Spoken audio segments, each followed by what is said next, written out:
Assalamualaikum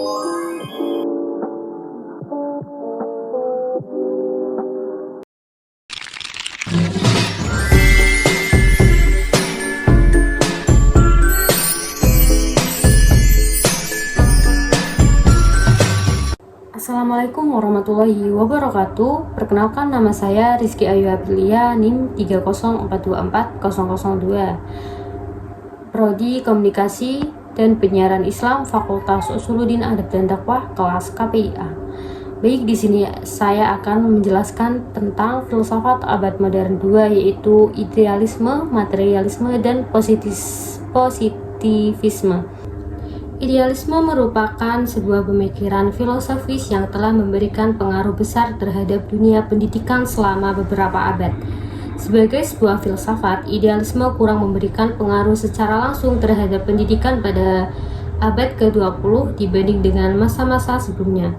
Tetapi bagaimana juga secara tidak langsung gagasan-gagasan idealisme masih saja merembes ke dalam pemikiran pendidikan barat. Sebelum menjadi sebuah aliran filsafat yang berkembang di abad ke-19 Masehi, sebenarnya gagasan-gagasan idealisme telah diperkenalkan oleh Plato jauh sebelum itu. Secara histerois, idealisme telah diformulasi dengan jelas dan diintrodusir oleh Plato pada abad ke-4 sebelum Masehi. Dengan gagasan-gagasan dan pemikiran filosofis tersebut, akhirnya Plato dijuluki dengan bapak idealisme. Sejarah idealisme yang berasal dari Plato, yaitu filsuf Yunani yang hidup pada tahun 427 sampai 347 Masehi. Sebagaimana akar kata idealisme awal munculnya berasal dari bahasa Yunani, idea yang berarti pandangan atau komplikasi. Istilah ini pertama kali digunakan oleh filosof ahli matematika Jerman Leibniz pada awal masa abad ke-18 yang merujuk pada pemikiran Plato dan membedakan dengan empirisme. Selanjutnya, materialisme. Materialisme modern, yaitu pola anorganis materi, ada lebih dahulu daripada organisme yang hidup, berjiwa serta berarah tujuan. Yang berbelakangan ini muncul perlahan-lahan dan hanya sebagai akibat suatu perkembangan secara evolusioner yang berliku-liku. Hal ini yang bersifat anorganis dan organis merupakan satuan-satuan penyusun pada tingkat-tingkat yang lebih rendah dan yang lebih tinggi. Materialisme umumnya dianggap sebagai nilai negatif, sifat atau perilaku terkait dengan keserakahan, kesedangkalan, dan kurangnya nilai spiritual. Filsafat materialis menolak ajaran spiritual konversional dalam nikmat hidup berdasarkan kesenangan dengan keyakinan bahwa tidak ada apa yang melampaui dunia fisik. Materialisme diklaim bahwa apapun yang tidak dapat diukir dalam ruang angkasa dan waktu, maka itu tidak ada. Asumsi itu a priori dan tidak dapat dibuktikan. Sejak dahulu paham ateisme demikian, materialisme telah berusaha membangun ragam argumentasi keyakinan tentang Tuhan, bahwa itu hanyalah produk nalar yang proyeksi psikologis dan itu tidak terdapat realitas ontologis. Bahkan kebenaran suatu agama amat lemah untuk dibuktikan. Munculnya ateisme, materialisme, gambaran tentang ateis secara jelas dapat dilihat melalui jenis ateis ini. Aliran-aliran tersebut menolak keberadaan dari yang rohani dan transenden.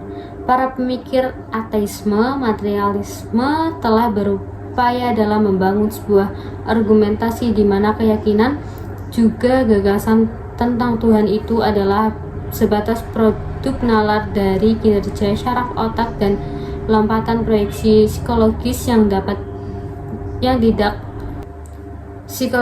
tidak mempunyai realitas ontologis. Keyakinan akan Tuhan secara psikologis fungsional amat kuat, pengaruhnya akan membentuk kepribadian seseorang. Namun kebenarannya begitu terlalu lemah untuk membuktikan. Sementara ateisme merupakan paham yang begitu jelas memberikan penolakan keberadaan Tuhan. Sementara ateisme merupakan paham yang begitu jelas memberikan penolakan keberadaan Tuhan. Ateisme merupakan gejala ketuhanan pada era modern abad 18. Demikian aliran lainnya semula muncul pada era filsafat modern yang kemudian dilanjut pada era filsafat abad 20. Selanjutnya ada tokoh pemikiran materialisme. Tokoh yang memprakarsai pemikiran materialisme dialektis adalah Karl Marx dan Friedrich Engels, sehingga dikenal dengan istilah materialisme dialek Marx Engels. Teori yang muncul yaitu bahwa yang pertama, kemajuan sosial terjadi melalui perjuangan konflik, interaksi, dan oposisi.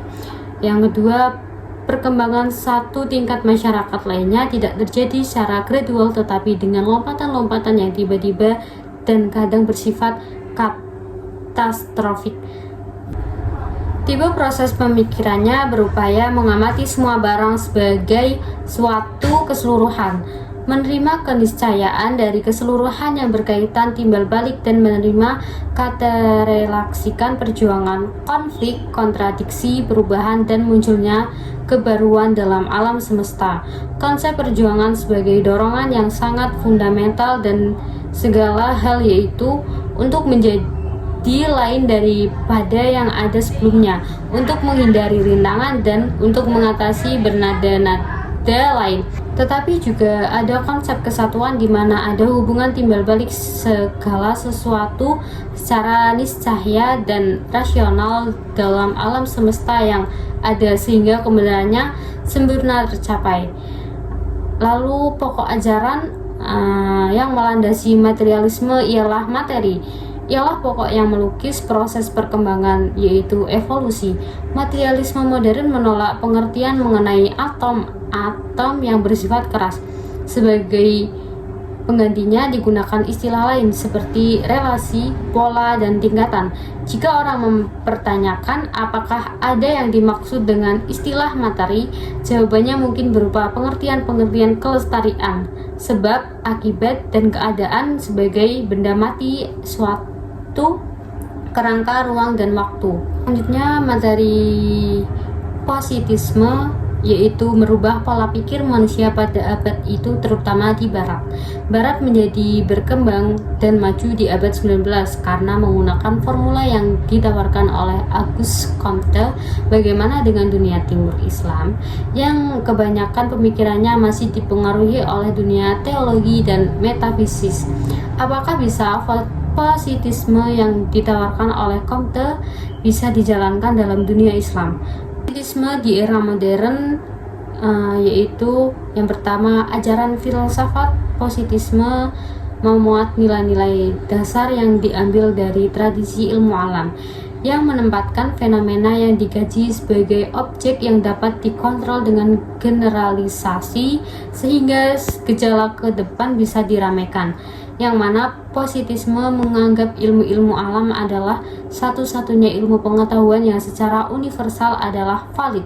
Jadi ajaran di dalam filsafat positisme dapat dipaparkan sebagai yang pertama, ada positisme bertolak dari pandangan bahwa filsafat positisme hanya mendasarkan pada kenyataan atau realita dan bukti terlebih dahulu.